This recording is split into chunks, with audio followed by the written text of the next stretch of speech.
Hello friends, welcome back to the channel. This is your brother Lawrence. Today, I want to share with you a quick update. We all understand that Charlie Kirk's book, Stop in the Name of God, was published last year, December. Yes, last year, December, and we saw many SDA commentators talking about the book, and the focus of some of these commentators were on the Sabbath. However, Professor Walter Veith, in a recent video, shared something surprising about Charlie Kirk's book. Yes, even I did not see any of the SDA commentators mention that, but hey, it was in the book. It was in the book. So I just don't want to waste time. Let's get into the video and listen to what Professor Walter Veith actually revealed about Charlie Kirk's book. Something surprising that you need to see. Let's watch it. Right? Martin, the stones are crying out. For sure. This is Charlie Kirk's book on page 203. Here's a screenshot of it. There's the cover of his book. Let's just read what it says there in a little bit more clear fashion. So this is what it says on page 203. He quotes Revelation 14:12. Wow.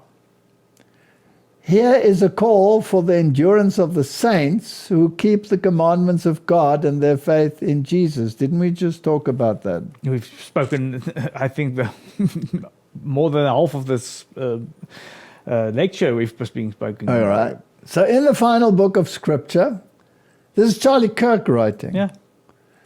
God's people are identified as those who hold to two defining marks. They must trust in Jesus, and they keep the commandments. He recognized it.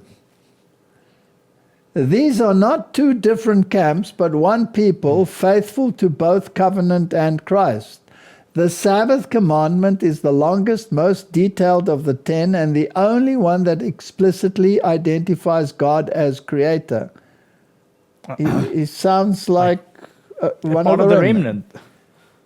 It makes sense then that an apocalyptic age defined by spiritual deception and false worship, the Sabbath would re-emerge as a sign of fidelity. Didn't we read that in Isaiah 58? I am flabbergasted. Yeah. The stones will cry out. The stones are crying out. This man was not part of this remnant, No. but he recognized it. He recognized the truth. He recognized the identifying features. So if it's possible for him to recognize it, is it possible for everyone to recognize sure. it? Then why is the same organization that he set up running in the direction of the papacy and the Sunday? Because it lets me think of Balaam. Was he trying to curse Israel? Yes. But he spoke the truth. Did he have a choice then to accept what he was saying? Yes, he had. And he didn't. And he didn't. Very good point, Martin. So, my question is this not our message? For sure. So, do others recognize it out there? Yeah. Yes. Many. Should the world not hear this message from our lips? Oh, for sure. We must be the head. Have we so little faith in God that we cower and hide the peculiarities of our faith? Yes, we changed our name. We don't want to mention that we are Seventh-day Adventists. No. God forbid. No, God forbid. Let's call ourselves Good Works Little Groupie or whatever you want, weird name you want to give yourself. Or let me cut your lawn day. Whatever. You're not supposed to laugh, Martin. Psalm 124, verse 1-4. If it had not been the Lord who was on our side, now may Israel say. If it had not been the Lord who was on our side when men rose up against us, then they had swallowed us up quick. When their wrath was kindled against us, then the waters had overwhelmed us, the stream had gone over our soul. I can testify to this. The opposition to this message is so great that you can expect a bullet at any time. Yeah. There was Charlie Kirk preaching a message and he got what? A bullet. You can. I mean, and it's actually said, John the Baptist lost his head. Correct. The second Elijah lost his head because of this Okay, message. but we need not be ashamed of who we are, right? The church may have Babylonians and infidels in it, but it remains the church of God. Some say that the church has nothing to do with the organized body and that they can distance themselves from it. I thought it was the job of the angels to separate the chaff from the wheat and not from Joe Schmo, right? The future throne of Christ will not be associated with a mediatorial priesthood after he stands up. There will be no mediator anymore. Currently, he's seated on the Father's throne as a Melchizedek priest king, but when he stands up, he comes as Lord of Lords and King of Kings, and you accept him. I tell you, comes from Selected Messages, my brethren, the Lord has an organized body through whom he will work. When anyone is drawing apart from the organized body of God's commandment-keeping people, then he begins to weigh the church in his human scales and begins to pronounce judgments against them. Then you may know that God is not leading him. He is on the wrong track. Not separate little atoms. God organized his church. Just read the New Testament. They set up elders, they set up deacons, they divided them into groups of different things. There were different gifts in the church. One is the gift of administration. I don't have the gift of administration. No. You have it more than I have. Yeah, but I don't have the gift of administration. The one that I don't like very much, but yeah. That's your problem. And the other one, the other gifts are the gifts of teaching, or all of these. There are different ministrations in the church, and they are organized. No, it's so important because, yes, at the end, the structure might not be looking as it is now. No. But that's God's problem. That's God's problem. You don't have to rush it and hurry it on. No, don't fix it because you think that you're better at it than God and his angels. 1 Peter 5, 1-6, the elders which are amongst you I exhort, who am also an elder and a witness of the sufferings of Christ and also a partaker of the glory that shall be revealed. Feed the flock of God which is amongst you, taking the oversight thereof, not by constraint but willingly, not for filthy lucre, but of a ready mind. Is he talking about organizing here? Yeah, definitely. Neither as being lords over God's heritage, but being examples to the flock. And when the chief shepherd shall appear, ye shall receive a crown of glory that fadeth not away. So there must be some structure that comes into this. Likewise, ye younger, submit yourselves unto the elder. Is there a hierarchy? Yes. Yes, all of you be subject one to another, be clothed with humility, for God resisteth the proud and giveth grace to the humble. Humble yourselves unto the mighty hand of God, that he may exalt you in due time. So there's a structure, and you're going to sit with the structure. All right? Now, as the churches developed over time, and some of them wouldn't move further than the truth than their founders had discovered. A new organization arose, yes, embracing more truth. And eventually, different denominations developed.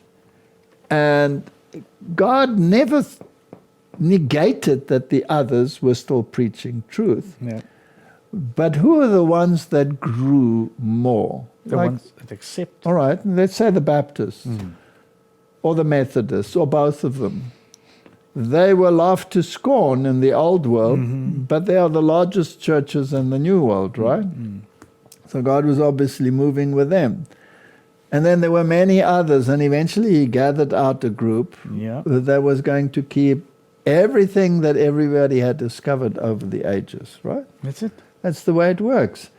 And whoever proclaims the truth, present truth, is the one that God is very directly associated with in terms of spreading a message. And it's got that fine little group with all the truth, this church, a very distinct requirement, keeping the commandments and having the faith of Jesus.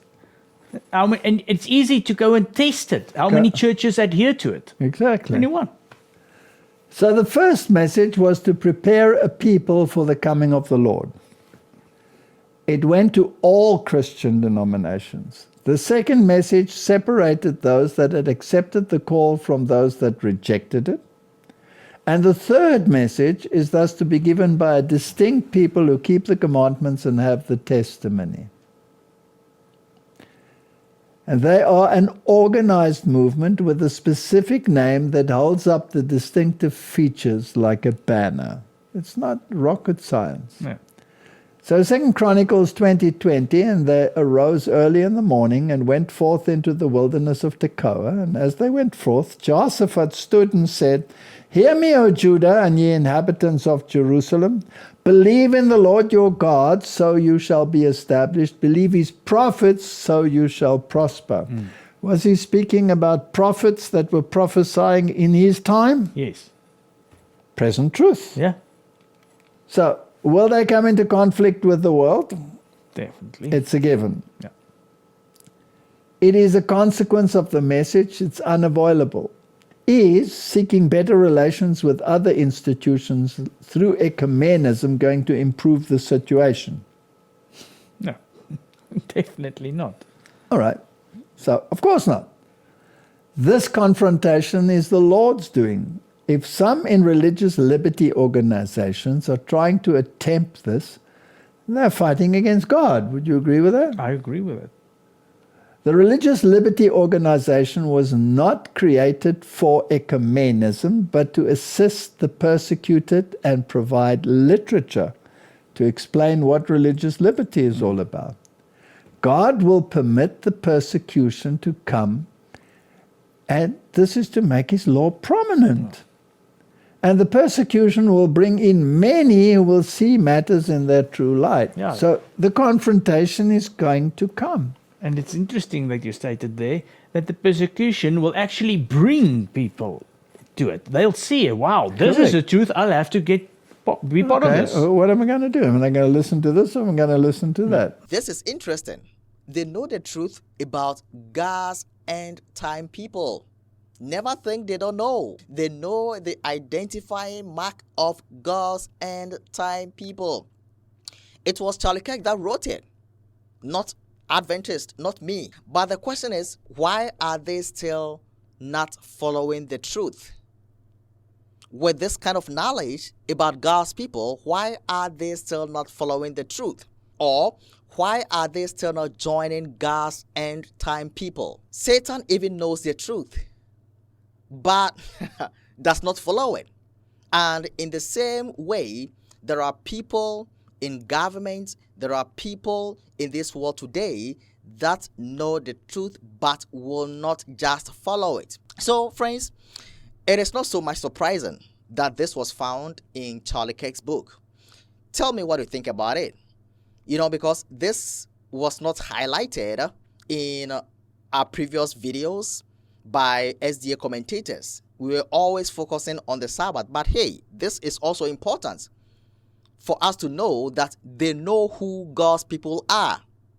Share your thoughts about this in the comments. There are some more stories coming up, so don't go anywhere. Stay right here. Thanks for watching. See you again. May God bless you.